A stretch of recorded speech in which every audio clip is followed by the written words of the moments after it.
365 대화를 위한 성경 통독 시간입니다. 오늘 4월 13일 103일차 성경 통독 시간입니다. 오늘 읽으실 말씀은 열왕기하 18에서 20장이고 묵상하실 본문은 열왕기하 18장 1에서 8절입니다. 말씀의 개요입니다. 열왕기하 18장 1에서 8절은 북이스라엘이 멸망할 시점의 유다 히스기야 왕의 통치에 대한 평가이고 9에서 12절은 아수르에 의한 북이스라엘 멸망의 간략한 이야기를 기록하고 있습니다. 13에서 16절은 북이스라엘을 멸망시킨 아수르 사네립 왕이 남유다를 침략해서 약탈해 간 것. 17에서 35절은 다시 유다를 침략한 아수르 사네립이 신하 랍사게를 통해서 히스기야와 여호와 하나님을 모독하며 항복할 것을 요구한 것. 36, 37절은 아수르의 위협에 유다 백성이 히스기야의 명령으로 아무 말도 하지 않은 것. 또 신하들이 왕에게 랍사게의 말을 전한 것을 다루고 있습니다. 19장 1에서 7절은 히스기야가 여호와의 전에 들어가서 이사야에게 사람을 보내어 여호와 하나님께 기도를 요청한 것. 이사야가 여호와 하나님 말씀으로 아수르를 두려워하지 말 것과 그들이 본국으로 돌아가고 아수르 왕이 죽게 될 것을 예언한 것입니다. 8에서 13절은 아수르 왕이 거듭 항복을 요구하는 편지를 보낸 것. 14에서 19절은 히스기야가 성전에 올라가서 이 편지를 펴놓고 기도한 것을 다룹니다. 20에서 28절은 그 기도를 하나님께서 들으시고 선지자 이사야를 통해 아수르 왕에 대해서 하신 말씀을 전해준 것. 29에서 34절은 하나님께서 히스기야 왕에게 보여주시는 구원의 징조. 35, 37절은 여호와 하나님이 선지자를 통해서 하신 말씀대로 그날 밤에 아수르 군사 18만 5천 명이 죽고 아수르 왕이 니느웨로 돌아갔다가 암살당하는 것을 기록하고 있습니다. 20장 1에서 7절은 히스기야 왕이 병들어 죽게 되었으나 그의 눈물의 기도에 하나님이 그의 생명을 15년 연장시키겠다고 말씀하신 것. 8에서 11절은 3일 만에 낫게 하시는 징표를 주신 것을 말합니다.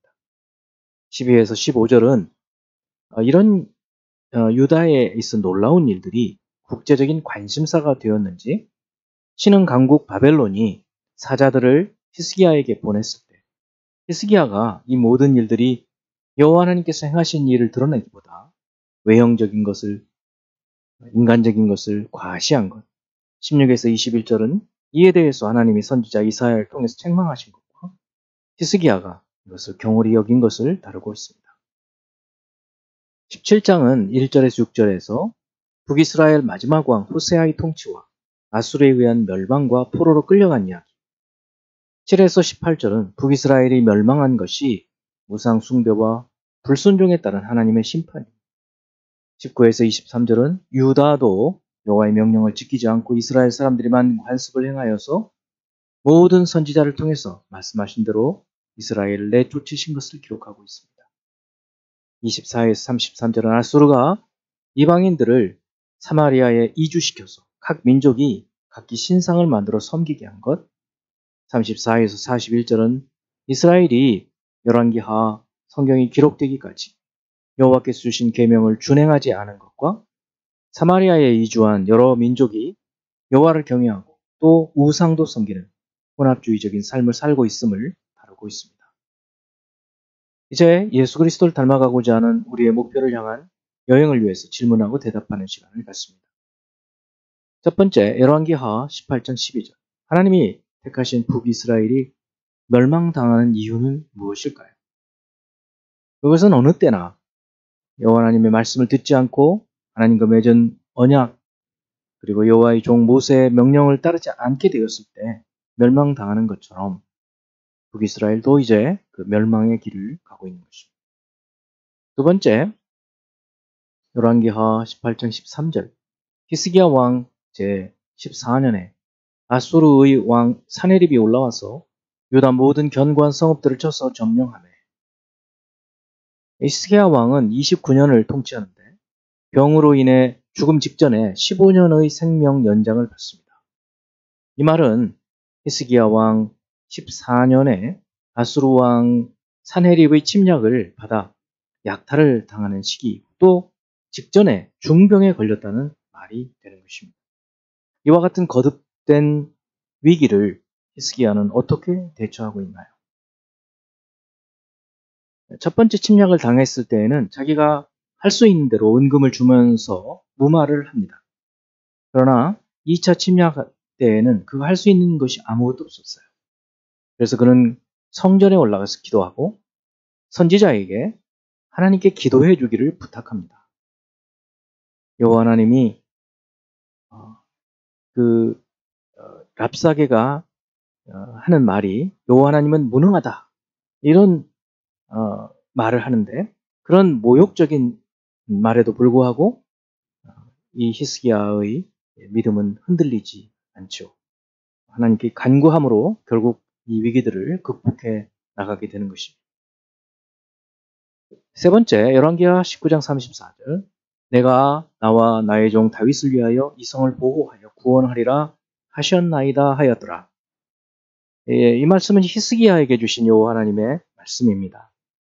이것을 보면서 우리의 기도가 어떤 기도, 우리가 어떻게 기도해야 한다고 생각하십니까? 하나님께서 유다를 구원하신 이유가 나와 나의 종 다윗을 위하여 라고 하시는 것을 볼 수 있습니다. 이 말은 이 구원이 히스기야 왕이나 당시의 백성들의 신앙적 공로에 근거한 것이 아니라 하나님의 영광과 하나님의 다윗과 세우신 언약 때문이라는 말입니다. 그러므로 우리가 드리는 기도는 하나님의 나라와 의를 구하는 기도, 또 약속에 근거한 기도, 하나님의 이름과 영광과 나라를 위한 기도, 그런 기도를 할 때 하나님께서 응답하신다는 것을 우리는 알 수 있는 것입니다. 네 번째, 열왕기하 20장 1절 말씀. 그때에 히스기야가 병들어 죽게 되매 아모스의 아들 선지자 이사야가 그에게 나와서 그에게 이르되 여호와의 말씀이 너는 집을 정리하라, 네가 죽고 살지 못하리라 하셨나이다. 그때는 언제인지 우리가 좀 생각해 볼 필요가 있지요. 이때는 히스기야 왕 제14년경으로 생각이 됩니다. 그 해에 아수르 왕 산헤립이 유다를 침략하여 예루살렘을 제외한 모든 성읍을 점령했고 39세인 히스기야에게 아직 아들이 없었을 때입니다.